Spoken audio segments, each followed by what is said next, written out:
Okay. Hello friends. இந்த வீடியோல நம்ம ஃபிராக்ஷன்ஸ் ஆன நம்பர் லைன்லேருந்து செகண்ட் கொஸ்டின் பார்க்க போறோம் அந்த கான்செப்ட்லேருந்து. ஸோ அதுக்கு முன்னாடி நான் போன வீடியோ என்ன பார்த்தோம்னு சொல்லிடுறேன். ஸோ போன வீடியோல ஃபர்ஸ்ட் கொஸ்டின் முடிச்சிட்டோம் அந்த கான்செப்ட்லேருந்து. அதுக்கப்புறம் அந்த ஜென்ரலா இன்ட்ரோ கொடுத்தேன். ஃபிராக்ஷன்ஸ் ஆன நம்பர் லைன் எப்படி யோசிக்கலாம் அதை பத்தின்னு. ஸோ அந்த வீடியோ பார்க்கலாம், அந்த வீடியோ பார்த்துட்டு இன்னைக்கு வீடியோ போங்க. ஸோ போன வீடியோ பார்த்துருக்கு டெஃபினட்டா. ஸோ இன்னைக்கு வீடியோல அந்த ஹோம்ஒர்க் கொஸ்டினோட ஆன்சர் ரிவீல் பண்ண போறேன். நீங்க எல்லாரும் ட்ரை பண்ணிருப்பீங்கன்னு நினைக்கிறேன் இந்த கொஸ்டினை. ஸோ ட்ரை பண்ணாலே போதும், நல்ல அட்டம் தான். ஆன்சர் கரெக்டா கிடைக்கணும்னு கூட அவசியம் இல்லை. ஓகே.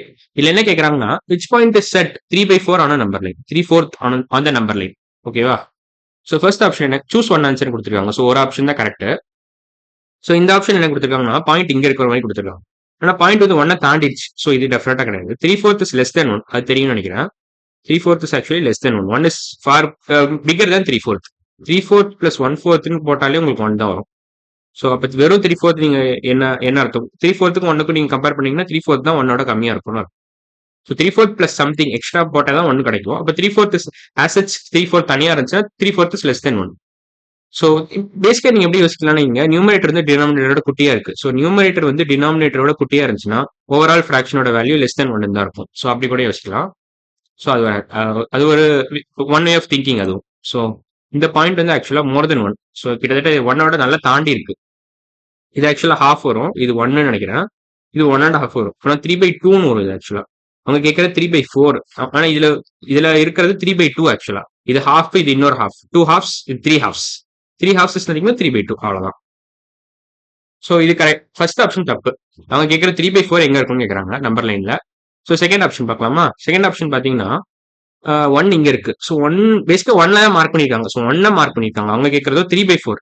ஸோ 1 நீங்க 4/4 கூட எழுதலாம். ஸோ 4/4 மார்க் பண்ணிருக்காங்க இந்த இடத்துல. ஸோ இங்க பாத்தீங்கன்னா 0 to 1 அப்படின்ற நம்பர் லைன்ல இந்த போர்ஷன் மட்டும் நீங்க ஃபோக்கஸ் பண்ணீங்கன்னு வச்சுக்கோங்க. இது 4 டிவைட் பண்ணிருக்காங்க. 0 to 1 அப்படின்ற நம்பர் லைனை மட்டும் பாருங்க.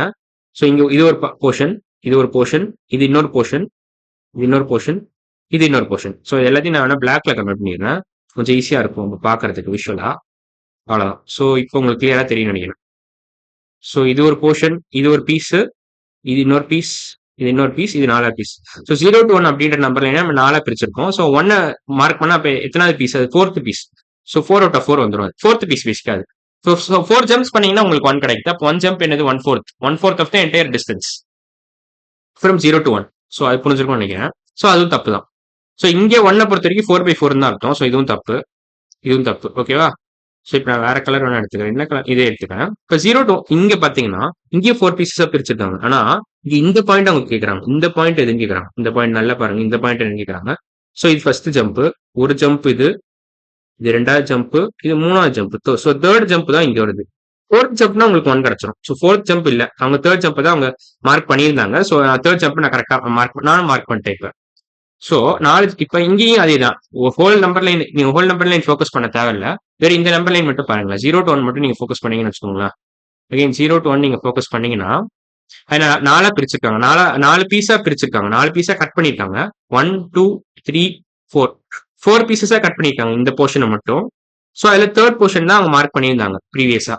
சோ அதையும் நான் காமிச்சிடுறேன். தேர்ட் போர்ஷன் தான் அவங்க மார்க் பண்ணியிருந்தாங்க. இதுதான் அவங்க ப்ளூ கலர்ல இருக்கு பாத்தீங்களா? சோ நான் வேணா மறுபடியும் பிளாக் கலர்ல மார்க் பண்றேன் கொஞ்சம் கிளியரா இருக்கிறதுக்காக. ஸோ இதுதான் அவங்க மார்க் பண்ணியிருந்தாங்க. ஸோ இது என்ன வரும் உங்களுக்கு? ஸோ 1 விட 1/4 டிஸ்டன்ஸ் கம்மி. ஸோ 3/4 வரும். 1 - 1/4 வரும். 1 - 1/4 வரும். ஸோ 1 நீங்க 4/4 எழுதலாம். 4/4 - 1/4 நீங்க ஆக்சுவலா இந்த மாதிரி பண்ணலாம். உங்களுக்கு அடிஷன் தெரியாதுன்னு நினைக்கிறேன், பட் நான் சொல்லி தரேன். ஸோ பேசிக்கா ரெண்டுத்துக்கும் ஒரே டினாமினேட்டர் இருந்துச்சுன்னா நீங்க டேரக்டா அப்படியே பண்ணலாம். ஸோ 4/4 - 1/4 நீங்க எப்படி எழுதலாம்? 4 - 1/4 எழுதலாம். ஸோ அடிஷன் சப்ட்ராக்ஷன் இப்படிதான் பண்ணும் பேசிக்கா ஃபிராக்ஷன்ஸ்ல. இப்ப a/b பிளஸ் சி பை பின்னு இருந்துச்சுன்னா ஏ பிளஸ் சி பை பின்னு நீங்க எழுதலாம். வேற A and C are unknown numbers, unknown specific numbers. B is a common denominator. So common denominators தான் நீங்க டைரக்டா நியூமரேட்டர்ஸ் அப்படியே ஆட் பண்ணிக்கலாம். ஸோ அதான் பேசிக். காமன் சப்ட்ராக்ஷனுக்கு இதே ரூல் தான். A by B minus X by பின்னு இருந்துச்சுன்னா ஏ மைனஸ் எக்ஸ் பை பின்னு எழுதிக்கலாம். நீங்க ஓவரால் நீங்க A minus X the whole divided by பின்னு எழுதலாம். ஸோ இது இங்க அப்ளை ஆகும், இது இங்க அப்ளை ஆகும். ஓகேவா? ஸோ இது புரிஞ்சுக்கிட்டா போதும். ஸோ இப்போ நான் தேவையில்லாத அழிச்சிடுறேன். இதெல்லாம் இது இப்போதைக்கு தேவையில்லை. நம்ம அப்புறம் இந்த டாபிக் மறுபடியும் நம்ம டிஸ்கஸ் பண்ணுவோம். அப்ப நம்ம பார்க்கலாம். ஸோ இந்த கொஸ்டினோட ஆன்சர் ஆக்சுவலா சி தான். நீங்க அதை 2 விதமா பார்க்கலாம். ஃபர்ஸ்ட் நான் 2 ஆப்ஷன் எலிமினேட் பண்ணிட்டேன். ஸோ டெஃபினட்டா ஆன்சர் சி தான். இன்னொரு இதெல்லாம் நீங்க டைரக்டா செக் பண்ணி கூட ட்ரை பண்ணலாம். ஸோ பேசிக்கா 4 ஜம்ப் பண்ணா 1 கிடைக்குது. அவங்க தேர்ட் பாயிண்ட் தான் இண்டிகேட் பண்றாங்க. ஸோ 3 ஜம்ப் பண்ணா என்ன வரும்? 3/4 ஆஃப் 3/4 ஆஃப் 1 வரும். So which is nothing but 3/4. அவ்வளவுதான். ஸோ இதுதான் கரெக்டான answer. So second question option C தான் கரெக்ட். நம்ம தேர்ட் கொஸ்டின் போலாமா? ஓகே, இதுல என்ன கொடுத்துருக்காங்க? What fraction is located point ஏ அந்த நம்பர் லைன். ஸோ இங்கேயும் பாத்தீங்கன்னா இந்த போர்ஷன் மட்டும் ஃபோக்கஸ் பண்ணுங்களா. இங்க 0 to 1 அப்படின்ற நம்பர் லைன் நம்ம எவ்வளவு எப்படி பிடிச்சிருக்கோம், எப்படி நம்ம ஸ்பிளிட் பண்ணிருக்கோம். இதை 3 பீஸா நம்ம கட் பண்ணிருக்கோம். 1 2 3 பீசஸா கட் பண்ணிருக்கோம். ஸோ மறுபடியும் நான் மார்க் பண்றேன். அப்புறம் 1 2 3 பீசஸா கட் பண்ணிருக்கோம். இந்த 0 to 1 அப்படின்ற நம்பர் லைனை மட்டும் பாருங்க. இதை மட்டும் பாத்தீங்கன்னா நம்ம 3 பீஸா கட் பண்ணிருக்கோம். 0 அதாவது ஃபர்ஸ்ட் ஜம்ப் என்னன்னு கேக்குறாங்க. A is on the first jump itself. So ஒரு பீஸை நம்ம எப்படி பண்ணலாம்? இப்போ 3 பீசஸ் நீங்க ஷேட் பண்ணீங்கன்னா உங்களுக்கு 1 கிடைச்சிரும். இந்த 3த்தையும் நீங்க ஷேட் பண்ணீங்கன்னா உங்களுக்கு 1 கிடைச்சிரும். 1 வரைக்கும் வந்துடும். ஸோ 3 ஷேட்ஸ் ஈக்குவல் டு 1 சொல்லலாம், இல்ல 3 ஜம்ப்ஸ் ஈக்குவல் டு 1. 1 ஜம்ப் எவ்வளோ? 3 ஜம்ப்ஸ் ஈக்குவல் டு 1 பேசிக்கா 1 மீட்டர்னு கூட நம்ம சொல்லலாம். இதை மீட்டர்ஸ்ல நம்ம இண்டிகேட் பண்ணிக்கலாம். 1 மீட்டர். இப்போ 1 ஜம்ப் எவ்வளவு வரும்? 1 ஜம்ப் எப்படி வரும்? நீங்க இந்த ஈக்குவேஷன் நீங்க மேனிபுலேட் பண்ணலாம். அது ஒரு ஆப்ஷன். மேனிபுலேட் பண்றதா இருந்தா நீங்க போத் சைட் டிவைட் பை 3 போடலாம். எல்ஹெச்எஸ்ல என்ன பண்றீங்களோ அதே தான் ஆர்ஹெச்எஸ்ல பண்ணலாம். அந்த ரூல் உங்களுக்கு தெரியும் நினைக்கிறேன் ஈக்குவேஷனை பொறுத்த வரைக்கும். ஸோ அந்த ரூல் நான் வேணா மறுபடியும் சொல்றேன். LHS equal to RHS. Suppose இப்படி ஒரு ஈக்குவேஷன் இருக்குன்னு வச்சுக்கோங்க. A equal to B. நீங்க என்ன வேணாலும் லிட்டரலா பண்ணலாம். LHSல ஆட் பண்ணலாம், சப்ட்ராக்ட் பண்ணலாம், மல்டிப்ளை பண்ணலாம், டிவைட் பண்ணலாம், வித் எனி நம்பர். ஆனா என்ன பண்றீங்களோ LHSல அதே ஸ்டெப்ஸை நீங்க RHSல ரெப்ளிகேட் பண்ணணும். அப்பதான் ஈக்குவேஷன் பேலன்ஸ்டா இருக்கும். ஓகேவா? ஸோ அதை புரிஞ்சுக்கிட்டா இப்ப 3 ஜம்ப்ஸ் ஈக்குவல் டு 1னா நீங்க என்ன பண்ணலாம்? 3/3 ஜம்ப்ஸ் ஈக்குவல் டு 1/3 மீட்டர்ஸ்னு அர்த்தம். 3 jumps is equal to 1 meter அப்படின்னு கொடுத்துருந்தேன்னு வச்சுக்கோங்களேன். 3 ஜம்ப்ஸ் ஈக்குவல் டு 1 மீட்டர்னா நீங்க போத் சைட்ஸ் டிவைடட் பை 3 போடலாம். டிவைடட் பை 3னா 1 ஜம்ப் ஈக்குவல் டு 3/3னா 1ன்னு உங்களுக்கு தெரியும். So 1 jump equal to 1/3 of மீட்டர்னு கிடைச்சிரும் உங்களுக்கு. நீங்க ரொம்ப யோசிக்காமலே போட்டுடலாம் இந்த இடத்துல. 1 jump equal to 1/3 of the metre. ஓகேவா? ஸோ இது ஒரு பேசிக் ஐடியா. இல்லைன்னா நீங்க என்ன பண்ணலாம், இப்போ 3 பார்ட்டையும் நீங்க ஷேட் பண்ணீங்கன்னா உங்களுக்கு 1 கிடைக்குது. இப்போ ஒரு பார்ட்டை ஷேட் பண்ண என்ன 1 அவுட் ஆஃப் 3 அப்படின்ற மாதிரி நீங்க யோசிக்கலாம். ஸோ 2 விதமா யோசிக்கலாம் நீங்க. இன்ஃபேக்ட் இந்த 3 ஜம்ப்ஸ் ஈக்குவல் டு 1 மீட்டர்ன்றது பெட்டர் அப்ரோச்னு எனக்கு தோணுது. ஸோ அதை நான் மார்க் பண்ணிக்கிறேன். So A equal to 1/3 1/3 metres கொடுக்க தேவையில்ல. ஏன்னா மீட்டர்ஸ் கொடுக்கல, எந்த யூனிட்டுமே கொடுக்கல. ஸோ நீங்க 1/3 வரும்னு போட்டுக்கிட்டாலே போதும். ஸோ இப்போ நம்ம ஃபோர்த் கொஸ்டின் பார்த்துடலாம். மூவ் த டாட் டு 2/3 அந்த நம்பர் லைன். ஸோ இங்க 1 எப்படி நம்ம 0 to 1 அப்படின்ற நம்பர் லைன் நீங்க எப்படி ஸ்பிளிட் பண்ணிருக்காங்கன்னா, ஸோ 4 ஸ்பிளிட் பண்ணிருக்காங்கன்னு நினைக்கிறேன். ஓகே 1 2 3 ஓகே 3 ஸ்பிளிட் பண்ணிருக்காங்க. 3 பீஸா கட் பண்ணிருக்காங்க. 1 2 3 பீஸா கட் பண்ணிருக்காங்க இந்த நம்பர் லைனை. ஸோ இப்போ 3வது ஜம்ப்ல வந்து உங்களுக்கு 1 கிடைச்சிடும். அப்ப இவங்க என்ன கேட்கறாங்கன்னா, மூவ் த டாட் டு 2/3 கேட்கறாங்க. ஸோ 2/3னா 1க்கு ஒரு ஸ்டெப் முன்னாடி. ஸோ இந்த டாட் எங்க, இந்த ஏ எங்கன்னு கேட்கறாங்க. ஏவோட லொகேஷன் தான் 2/3 ஆக்சுவலா. ஸோ இது 1/3. ஒரு பீஸ் வந்து 1/3, ரெண்டாவது பீஸ் வந்து 2/3, மூணாவது பீஸ் அதாவது 1 வந்து 3/3. ஸோ ஃபர்ஸ்ட் நம்ம 1/3 மீட்டர்ஸ் கவர் பண்றோம். 1 மீட்டர் அசியூம் பண்ணிக்கோங்க. 0 to 1 மீட்டர்ஸ் நம்ம போறோம்னு வச்சுக்கலாம்.